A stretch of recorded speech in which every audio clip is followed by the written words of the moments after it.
Selamat pagi, siang, sore, dan malam.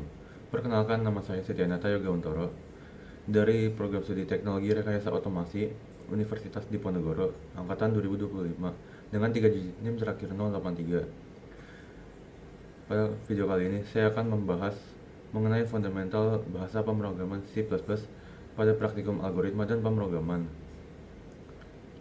Nah, di sini saya akan membahas mulai dari variabel, tipe data, konstanta, array, input atau output pengguna, fungsi, scope variabel, dan contoh aplikasi. Mulai dari yang pertama yaitu variabel. Variabel adalah tempat penyimpanan data dalam memori yang memiliki nama dan dapat diubah nilainya selama program berjalan. Karakteristik variabel yaitu harus memiliki nama yang unik, memiliki tipe data tertentu, dapat menyimpan nilai yang sesuai dengan tipe datanya. Nilai dapat diubah selama program berjalan. Contoh deklarasi variabel yaitu di sini integer untuk mendeklarasikan angka, terus double hash ini untuk bilangan desimal, terus char untuk karakter, lalu boolean untuk true atau false.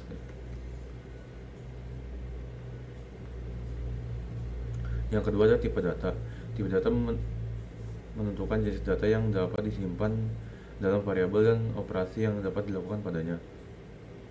Tipe data dasar dalam C++ yaitu sini ada integer, ukurannya itu 4 byte, rentang nilainya dari negatif 2 miliar sekian dan seterusnya sampai string. Kalian bisa baca sendiri ya. Lalu ada contoh kodenya di sini. Kalian juga bisa membaca sendiri. Lalu yang ketiga konstanta. Konstanta adalah variabel yang nilainya tidak dapat diubah setelah dideklarasikan. Konstanta digunakan untuk nilai yang tetap dan tidak berubah. Cara membuat konstanta yaitu menggunakan kata kunci const sebelum tipe data. Seperti ini. Nah, keuntungan menggunakan konstanta yaitu mencegah perubahan nilai secara tidak sengaja, membuat kode lebih mudah dibaca dan dipahami, dan memudahkan maintenance jika perlu mengubah nilai cukup di satu tempat. Ini juga ada contoh kodenya.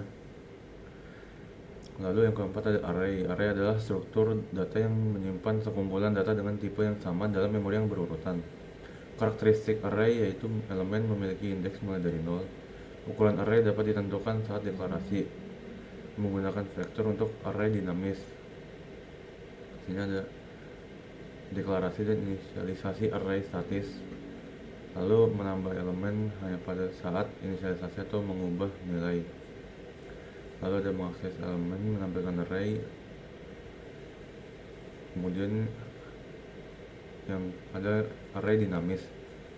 Sini ada deklarasinya, ada untuk menambah elemennya, ada mengakses elemen, menampilkan vektor, dan contoh kode lengkapnya di sini.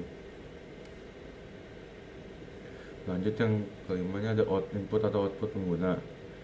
Input atau output memungkinkan program berinteraksi dengan pengguna melalui keyboard input dan layar output.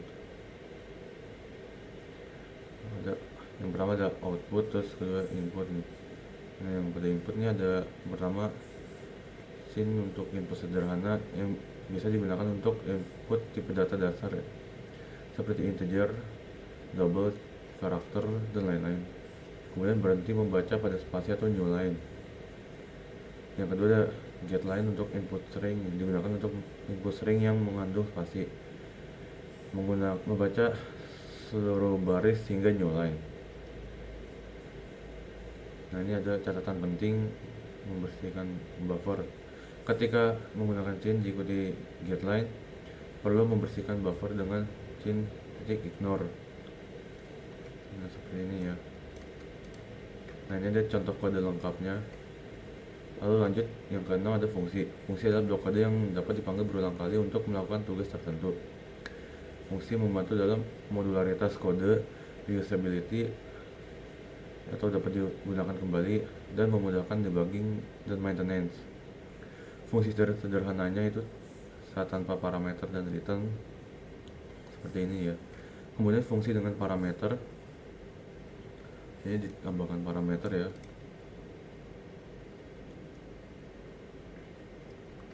Lalu ada fungsi dengan return value. Fungsi dapat mengembalikan nilai menggunakan kata kunci return ini. Nah, lalu fungsi dengan parameter dan return. Jadi kombinasi parameter dan return value untuk fungsi yang lebih kompleks. Seperti ini codingannya ya. Lalu jenis-jenis fungsi itu ada fungsi sederhana. Fungsi sederhana itu tidak ada parameter, tidak ada return, dan contohnya seperti ini. Lalu seterusnya sampai fungsi lengkap nih ya, kalian bisa baca sendiri. Lalu nomor 7 ada scope variable. Ada lokal dan global. Scope itu menentukan di mana variabel dapat diakses dan dalam program. Yang pertama ada variabel lokal, hanya dideklarasikan di dalam fungsi atau blok kode, hanya dapat diakses di dalam fungsi atau blok tersebut, lalu hancur setelah fungsi selesai dieksekusi. Yang kedua ada variabel global, dideklarasikan di luar semua fungsi, dapat diakses dari mana saja dalam program, dan tetap ada selama program berjalan. Ini ada contoh kodenya. Lalu perbedaan variabel lokal dan global. Yang pertama, dalam aspek deklarasi, variabel lokal itu hanya ada di dalam fungsi blok atau fungsi atau blok, sementara variabel global hanya ada di luar semua fungsi. Lalu untuk aspek aksesnya nih, variabel lokal hanya di dalam fungsi atau blok, sementara variabel lokal ada di mana aja dalam program. Kemudian lifetime, variabel lokal itu hanya selama fungsi berjalan. Kalau variabel global ini selama program berjalan. Lalu aspek penamaan untuk variabel lokal bisa sama dengan variabel lain di fungsi yang berbeda. Kalau variabel global itu harus unik dalam program. Kemudian aspek rekomendasi itu untuk variabel lokal digunakan untuk data sementara variabel global hanya untuk data yang benar-benar perlu diakses global. Catatan penting yaitu hindari penggunaan variabel global berlebihan. Variabel lokal lebih aman dan lebih mudah di debug. Lalu gunakan variabel global hanya jika benar-benar diperlukan. Lalu yang ke-8 ini ada contoh aplikasi. Yang pertama ada konversi suhu. Jadi program untuk mengkonversi suhu antara Celsius dan Fahrenheit. Penjelasannya itu ada rumus Celsius ke Fahrenheit ini ya, dan juga ada rumus Fahrenheit ke Celsius. Sini ada contoh kodenya juga nih, ini cukup panjang ya. Buat yang mau ntar bisa aja kalian klik drive yang ada di deskripsi. Sini penjelasan kode untuk fungsi atau Fahrenheit yang yang ini ya. Itu kita menerima nilai Celsius dan mengembalikan Fahrenheit. Kemudian fungsi to Celsius ini yang ini ya. Kita menerima nilai Fahrenheit dan mengembalikan Celsius. Lalu program menerima input dari pengguna untuk memilih jenis konversi. Berdasarkan pilihan, program akan memanggil fungsi yang sesuai. Lalu yang kedua ada kalkulator sederhana. Program kalkulator yang dapat melakukan operasi aritmatika dasar. Penjelasan di sini penjelasannya yang pertama menerima dua bilangan dan operator tambah kurang kali bagi, lalu melakukan operasi sesuai operator yang dipilih, kemudian menampilkan hasil operasi. Di sini ada contoh kodenya ya. Sini ada penjelasan kode dan fitur tambahan yang dapat ditambahkan. Kemudian yang C, pengelolaan data mahasiswa. Program untuk mengelola data mahasiswa menggunakan struktur dan vektor. Penjelasannya yang pertama menggunakan struktur untuk menyimpan data mahasiswa dari nama, umur, dan GPA. Lalu menggunakan vektor untuk menyimpan multiple mahasiswa. lalu menerima input data dari pengguna, lalu menampilkan data semua mahasiswa. Di sini contoh kodenya lumayan panjang ya. Nah, sini ada penjelasan kode. Lalu kesimpulannya itu yang pertama, variabel itu tempat penyimpanan data yang dapat diubah. Lalu kedua, tipe data menentukan jenis yang dapat disimpan.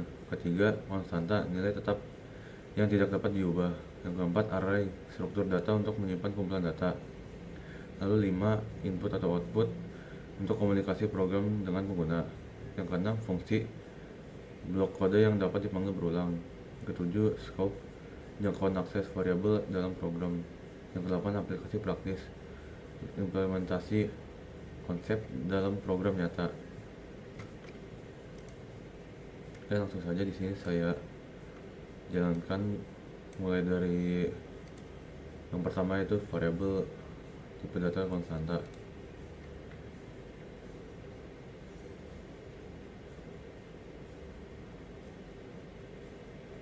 Nah, di sini sudah berhasil ya. Ada nama Budi, terus umur 20 tahun, tinggi 170,5, terus nilainya tuh A. Kita lanjut ke konstanta di sini.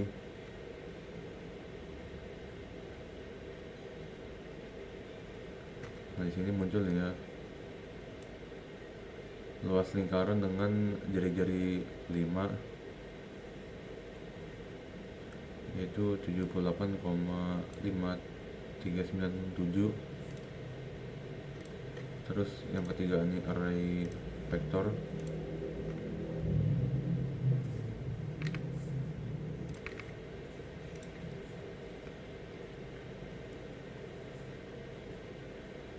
Nah, di sini array element berhasil ya memunculkan angka 10, 20, 30. Terus yang kedua ini ada nama Alice, Bob, sama Charlie, muncul juga sini ya. Lanjut yang keempat,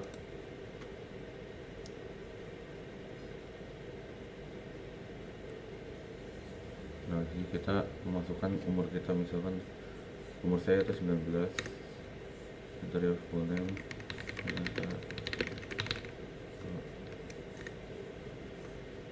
Nah, dia akan mengatakan kalau nama saya, kemudian umur saya.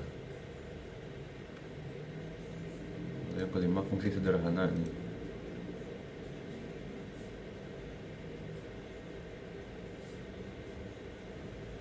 Nah, di sini kita jadi memasukkan angka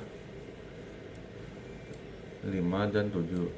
Kemudian kita membuat sebuah perhitungan sederhana.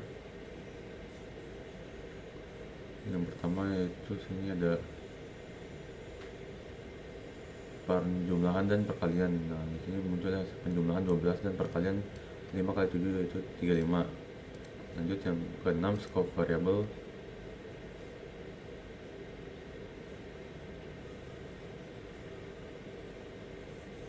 Nah, di sini sudah ada nih ya, global value dari main itu 100, lalu local value dari main 200, local value dalam fungsi ini 50, dan global value dari fungsi ini 100. Oke, kemudian lanjut ke penjelasan pada penjelasan namespace.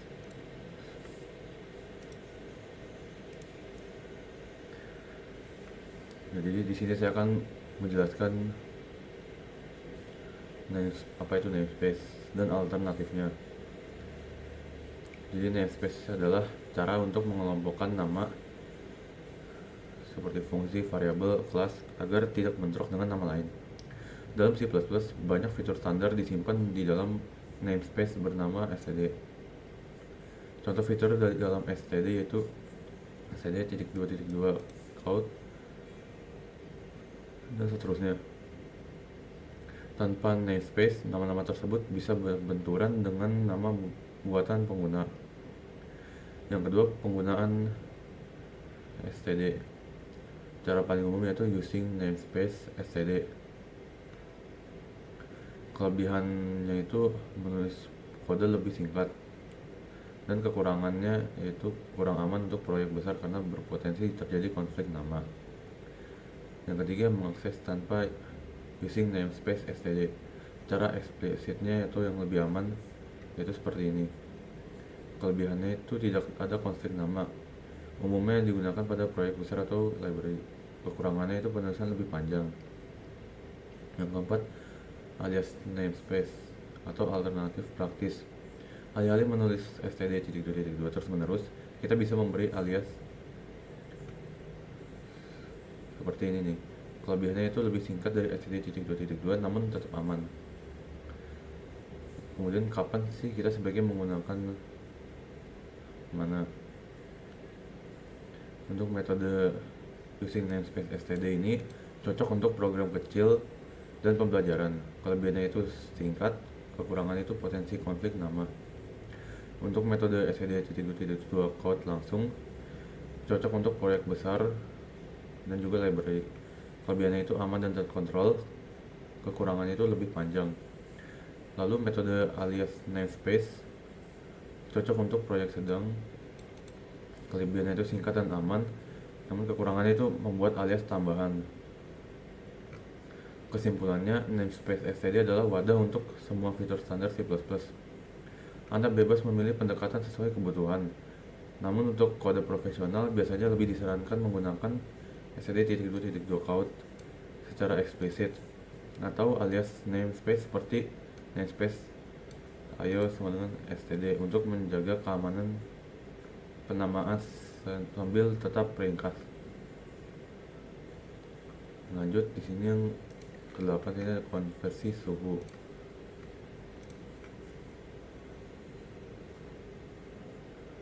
Nah, misalkan kita ingin mengonversikan dari Celsius ke Fahrenheit. Di sini misalkan suhu ruangan saya saat ini ada 24 derajat Celcius. Nah, setelah dikonversikan ke Fahrenheit menjadi 75,2. Nah, misal kita coba lagi dari Fahrenheit ke Celsius yang nomor 2. Misalnya 75,2. Nah, menjadi 24 derajat Celcius. Lanjut ke latihan kalkulator. Sini langsung saja kita run. Kita masukkan angka pertama, misalkan berapa ya, 19 ya. Yang terus masukkan operator, berarti yang pertama itu tambah, kemudian angka kedua misalnya 17, operator tidak valid. Oh sorry salah, yang pertama itu 19 terus. Nah, kita masukkan ini ya, tanda operatornya. Jadi di sini ada 19 tambah 17 itu 36, betul ya. Lanjut ke yang terakhir yaitu latihan data mahasiswa ini. Misal di sini ada berapa mahasiswa, misalkan di kelas saya, kelas teori C itu ada 35 mahasiswa. Mahasiswa pertama namanya nggak jadi kebanyakan. Kita ulang aja nih.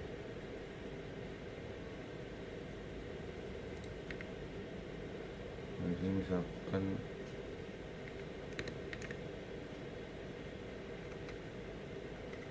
kita ulang aja, tadi kebanyakan itu berapa mahasiswa, misalkan 3 aja. Nama yang pertama tuh Imam, terus umurnya dia 30 tahun, GPA nya 4. Mahasiswa kedua namanya Thomas, umurnya 32, GPA nya juga 4. Mahasiswa ketiga misal Boli namanya, umurnya tuh 7 tahun, GPA nya 2. Dan disini menampilkan dia data mahasiswa, nama, umur, GPA. Namanya itu Imam Thomas Boli, umurnya 30, 32, 7, GPA nya 4, 4, 2. Oke, mungkin itu saja yang dapat saya sampaikan. Mohon maaf apabila ada kesalahan kata atau perbuatan. Saya ucapkan terima kasih.